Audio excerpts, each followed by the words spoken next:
রাজধানীতে দুপুরে বিএনপির র্যালি, ব্যাপক প্রস্তুতি। জাতীয় বিপ্লব ও সংহতি দিবস উপলক্ষে রাজধানীতে র্যালি করবে বিএনপি। এতে দলের পক্ষ থেকে সর্বোচ্চ প্রস্তুতি নেওয়া হয়েছে। শুক্রবার দুপুর 2:30টায় নয়াপল্টনে বিএনপির কেন্দ্রীয় কার্যালয়ের সামনে থেকে র্যালিটি বের হবে। এরপর কাকরাইল মোড়, কাকরাইল মসজিদ, মৎস্য ভবন, engineering institute, Shahbag, Bangla motor, Karwan বাজার, ফার্মগেট হয়ে মানিক মিয়া অ্যাভিনিউ গিয়ে শেষ হবে। র্যালি শুরুর আগে দলীয় কার্যালয়ের সামনে সংক্ষিপ্ত সমাবেশ হবে। এতে বিপুল সংখ্যক নেতাকর্মী ও সাধারণ মানুষের অংশগ্রহণ নিশ্চিতে নেওয়া হয়েছে ব্যাপক প্রস্তুতি। ঢাকা মহানগর উত্তর ও দক্ষিণ বিএনপি এর অঙ্গ ও সহযোগী সংগঠনের নেতাকর্মীদের সর্বোচ্চ ভূমিকা রাখতে নির্দেশনা দেওয়া হয়েছে। রাজধানীর আশেপাশের জেলা থেকেও নেতাকর্মীর ঢল নামানোর প্রস্তুতি রয়েছে। বিএনপির দপ্তরের সংযুক্ত নির্বাহী কমিটির সদস্য আব্দুস সাত্তার পাটোয়ারি গণমাধ্যমকে বলেন, স্মরণকালের ঐতিহাসিক র্যালি হবে এটি। আমাদের আগের কর্মসূচিগুলোতে নানা প্রতিবন্ধকতা থাকত, যে কারণে নেতাকর্মীরা নির্বিঘ্নে তাতে যোগ দিতে পারতেন না। এবার সেই পরিস্থিতি নেই। আশা করছি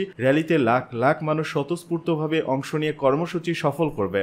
কি ঘটেছিল জেনেভা বিমানবন্দরে? প্রায় 2 মিনিটের একটি ভিডিও, যেটি বৃহস্পতিবার সন্ধ্যায় সামাজিক যোগাযোগ মাধ্যমে ছড়িয়ে পড়ে। ভাইরাল ওই ভিডিও নিয়ে চলছে নানা আলোচনা। কি ছিল সেই ভিডিওতে, কি বা ঘটেছিল? ওই ভিডিওতে দেখা গেছে অন্তর্বর্তী সরকারের আইন উপদেষ্টা আসিফ নজরুলকে ঘিরে রেখেছিল একদল লোক। তারা উপদেষ্টার সঙ্গে উত্তেজিত ভাষায় কথা বলছেন, তর্ক করছেন, বারবার তার দিকে তেড়ে আসছেন, ঘিরে ধরছেন, সামনে এগোতে দিচ্ছে না তাকে, বলছেন আপনি মিথ্যা বলছেন। জানা যায় জেনেভায় আন্তর্জাতিক শ্রম সংস্থা আইএলওর গভর্নিং বডি এবং সংস্থাটির গুরুত্বপূর্ণ কর্মকর্তাদের সঙ্গে বৈঠক শেষে বৃহস্পতিবার দেশে ফিরছিলেন উপদেষ্টা আসিফ নজরুল। দূতাবাসের প্রোটোকলে তিনি গাড়িতে করে সুইজারল্যান্ডের জেনেভা বিমানবন্দরে পৌঁছান। গাড়ি থেকে বিমানবন্দরে নামার পর হঠাৎ একদল লোক এসে আইন উপদেষ্টাকে ঘিরে ধরেন, তাকে বিরক্ত করতে থাকেন, উঁচু শব্দে কথা বলতে থাকেন। ভিডিওতে দেখা যায় এ সময় আসিফ নজরুল বলেছেন, আপনি গায়ে হাত দিচ্ছেন কেন? এভাবে কথা বলতে পারেন না। আপনি অনেক খারাপভাবে কথা বলছেন, খারাপ ব্যবহার করছেন। আপনাদের ল্যাঙ্গুয়েজ এমন কেন? আপনারা আসেন কথা বলবো।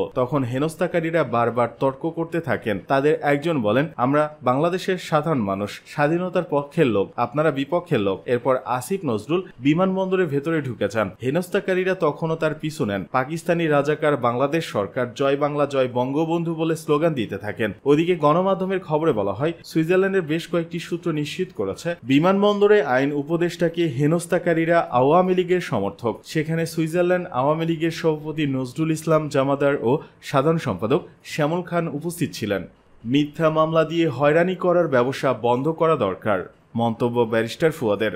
আমার বাংলাদেশ বা এবি পার্টির যুগ্ম সদস্য সচিব ব্যারিস্টার আসাদুজ্জামান ফুয়াদ বলেছেন, রাজনৈতিক ছত্রছায়া, চাঁদাবাজি, দখল ও মিথ্যা মামলা দিয়ে হয়রানি করার ব্যবসা বন্ধ হওয়া দরকার। তিনি বলেন, রাষ্ট্রের প্রতিষ্ঠানগুলো যদি আগের মতোই চলে, নাগরিকদের সেবা দিতে আন্তরিক না হয়, সমস্যার সমাধান করতে না পারে, তাহলে নতুন বাংলাদেশ বিনির্মাণ করা সম্ভব নয়। বৃহস্পতিবার বিকেলে কক্সবাজারের উখিয়ায় এক গণসমাবেশে তিনি এসব কথা বলেন। উপজেলার উখিয়া কোর্টবাজারে এবি পার্টির গণসমাবেশটির আয়োজন করে বলে এক সংবাদ বিজ্ঞপ্তিতে জানিয়েছে সংস্থাটি। আসাদুজ্জামান ফুয়াদ বলেন, জুলাই আগস্ট গণ অভ্যুত্থানের আকাঙ্ক্ষা পরিবর্তন ও সংস্কার। গণ অভ্যুত্থানের মধ্য দিয়ে ব্যক্তি ও বংশপূজার রাজনীতির পতন হয়েছে। নতুন রাজনীতিক কেন্দ্রবিন্দু হতে হবে নাগরিকদের সেবা ও অধিকার নিশ্চিত করা। এবি পার্টির কেন্দ্রীয় যুগ্ম আহ্বায়ক জাহাঙ্গীর কাশেম বলেন, মানবিক মর্যাদা ও সামাজিক সুবিচারের ভিত্তিতে একটি উন্নত কল্যাণমূলক রাষ্ট্র প্রতিষ্ঠা করার জন্য কাজ করে যাচ্ছে এবি পার্টি। গণসমাবেশে বক্তারা বলেন, কক্সবাজারের বিভিন্ন সীমান্ত দিয়ে হাজার হাজার কোটি টাকার মাদক, ইয়াবা, ফেনসিডিল আসা এখনো বন্ধ হয়নি।